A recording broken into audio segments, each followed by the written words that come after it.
The past mistakes suddenly resurface one day. A deep-seated grudge returns with a terrifying smile in pursuit of justice. Cape Fear, directed by the legendary Martin Scorsese, leads the audience into a chaotic war of emotions, psychological torment, and a question that lingers: what is true justice? The film is a remake of Cape Fear 1962. This new version is reimagined in style, cinematography, and most notably in the transformation of its classic villain into a philosophical antagonist. The battle against evil now becomes a battle of morality, a profound internal conflict within the human soul. The lurking sense of danger seeps through every frame, engulfing the atmosphere of the film and pulling the audience into an endless fear. This review contains plot details. To experience the film in full, you may wish to return later. Max Cady, played by Robert De Niro, is introduced as a prisoner doing pull-ups in his cell, a cold, sterile space that contrasts sharply with the dense web of tattoos covering his body. Across his back stretch crosses and scales of justice, symbols of the faith and moral order he believes himself to embody. The camera glides past photos of a German philosopher, a martyred saint, and shelves filled with books on law, religion, and philosophy, the three pillars of the worldview Cady has constructed during his 14-year imprisonment. Convicted of rape and assault, Cady has served his time and now is a free man, though his freedom is merely the beginning of a new darkness, his personal crusade for justice. His first act upon release is to seek out the man he blames for his fate. In a quiet movie theater, surrounded by the flicker of light and the hum of the projector, Cady sits smoking, his coarse laughter echoing in the dark, disrupting everyone's experience. Behind him sits a family, visibly irritated. The husband, Sam Bowden, played by Nick Nolte, has no idea that the crude man in front of him is his old nemesis, the one he sent to prison. With him are his wife, Lee, by Jessica Lange, and teenage daughter, Danielle, played by Juliette Lewis. Tension quietly thickens when Sam discovers someone has already paid for the ice cream his family ordered. It is their first encounter in 14 years, the fallen convict facing the lawyer who once swore before the court to defend him. The cause of everything stems from a case that took place more than a decade earlier.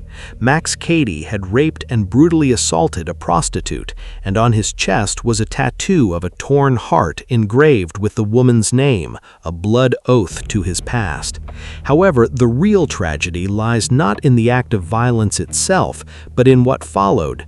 Sam Bowden betrayed his professional ethics by concealing a medical report that could have helped Cady receive a reduced sentence, believing that Cady deserved the full weight of his punishment.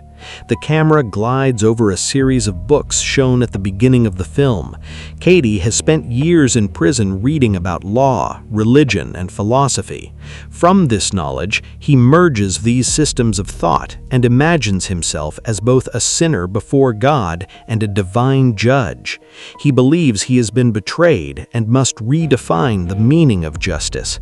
In his worldview, Sam Bowden has committed a crime even graver than rape, the crime of desecrating sacred justice, using moral authority to manipulate the scales of law. Instead of reforming himself through study, Cady becomes delusional, consumed by his obsession with vengeance. This is the root of his fixation on formal justice. He believes Sam's crime outweighs his own, and by that twisted logic, since Sam violated the law, Cady now sees himself as a messiah in the form of a demon. From a dialectical perspective, Sam's injustice originates from his biased neglect of professional duty. Yet such bias, much like the legal prejudice toward women with sexual histories, exists as a form of systemic discrimination. The seed of injustice has been sown. Cady returns to the town where Sam and his family live, determined to enforce his own version of the law upon Sam's sins. Ironically, the lawyer who once represented order and morality is now devoured by the chaos of his own instincts. Sam is having an affair with a young colleague, a weakness Cady will exploit as bait for evil to enter. The latter part of Cape Fear follows Cady's path of vengeance. The level of threat he inflicts on the Bowden family rises exponentially, like an apocalyptic ritual in which each act of violence takes the form of a moral sermon. One sequence that reflects both the demonic nature and the existential manifesto of Cady occurs when he seeks out Laurie, played by Illeana Douglas, Sam's mistress. With cunning precision, Cady reveals a man who is both intelligent and animalistic, a fusion of reason and instinct used to seduce her. The ending mirrors the scene of his past crime. Cady repeats his sin as if trapped in a fatal circle. He rapes and tortures Laurie brutally. Laurie, a woman abandoned and haunted by sexual guilt, is terrified of facing the public due to narrow moral expectations if she were to testify in court. Therefore, there is no way to imprison Cady. His revenge becomes a direct message to Sam. Unlike the 1962 version, Sam is no longer an absolutely moral hero. His fractured marriage and repressed desires reveal a man of hypocrisy and imperfection. Throughout the chain of Cady's revenge, the school scene with Danielle stands as the film's most famous and disturbing moment. To exact his revenge, Cady spares no means. He approaches and manipulates Sam's teenage daughter, using psychological control and emotional intrusion. His soft voice and calculated gestures of possession convey an intense sense of menace. Danielle, entranced by his charm, fails to recognize the danger beneath his composure. This symbolizes the collapse of reason, the moral and emotional disintegration of the family itself. Notably, in this scene, Juliette Lewis had not been told beforehand that De Niro would put his finger into her mouth. Her reaction, a mix of shyness, confusion, curiosity, and fear, is completely genuine. It reveals what Scorsese has explored throughout his career. Evil does not come from outside, but from the instinctive, raw, and utterly human reactions within us. The threat continues to grow, and in desperation to protect his family, Sam turns to the police, yet every effort proves futile. Cady relentlessly seeks new ways to violate the sanctity of Sam's home, his gaze and crooked smile radiating a mix of menace, intellect, and primal obsession. 14 years of humiliation in prison have crystallized into a deep, almost sacred hatred for the man who once condemned him. Cady functions as a gateway to Scorsese's exploration of power and justice. His logic, from beginning to end, teeters on the border not only of sexuality, but also of the violence inherent in order itself. The two main characters traverse opposite moral trajectories, one guided by impulsive, brutal love, the other by a courteous, philosophical form of hatred. Together, they embody the film's central tension, an attraction between purity and corruption, civility and chaos. Life in Scorsese's world is inherently cruel. Indulgence and deceit alike can lull us into moral sleep. The film's final act, its most symbolic sequence, unfolds on the Cape Fear River, where the Bowden family flees in terror as Cady pursues them with apocalyptic determination. Their confrontation on the water becomes not merely a fight for survival, but an exorcism, a reckoning with the buried sins of the past. Cape Fear can be described as a film tinged with horror, a lingering fear that stretches across every frame. Its central theme intertwines complex moral choices, a neutral perspective, and the fragility of human nature.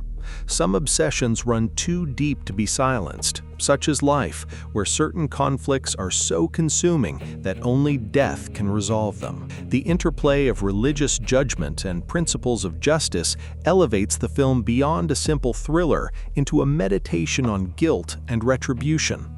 De Niro's performance is so overpowering that it nearly eclipses the moral consciousness and ethical ideals that American society prides itself on. Max Cady, transformed into a demon of vengeance, borrows misquoted fragments from Nietzsche's philosophy of the Übermensch and religious theology to construct his own courtroom of divine justice. His will clings to him like a shadow to his body, exposing the deepest darkness of human nature from a subjective, almost theological viewpoint. De Niro's portrayal turns Cady into a mythic villain, simultaneously intelligent, barbaric, and fanatically devout. Critics have called him a living nightmare, a force of pure conviction and madness. And yet, when viewed impartially, Cape Fear reveals a disturbing truth. Except for the Mexican housekeeper, no one in the film is truly innocent. Lee, the wife, is not portrayed as tender or virtuous. Her sensuality, her cigarettes, her frustrated passion all blur the lines of moral clarity. Jessica Lange, whose beauty remains unforgettable since The Postman Always Rings Twice, 1981, embodies a woman torn between guilt and desire. Overall, the performances are ferocious, theatrical, and deeply expressive, perfectly aligned with Scorsese's obsession with sin, punishment, and moral decay. Cape Fear becomes, in this light, a psalm of guilt and redemption, a nightmare of the American conscience in an age of hypocrisy. More than 30 decades later, the film's power endures, not because of the terror it inspires, but because of the question it leaves behind. Who, in the end, is truly the most frightening? Thanks for watching. Please like and subscribe to support the channel. Have fun, and see you in the next videos.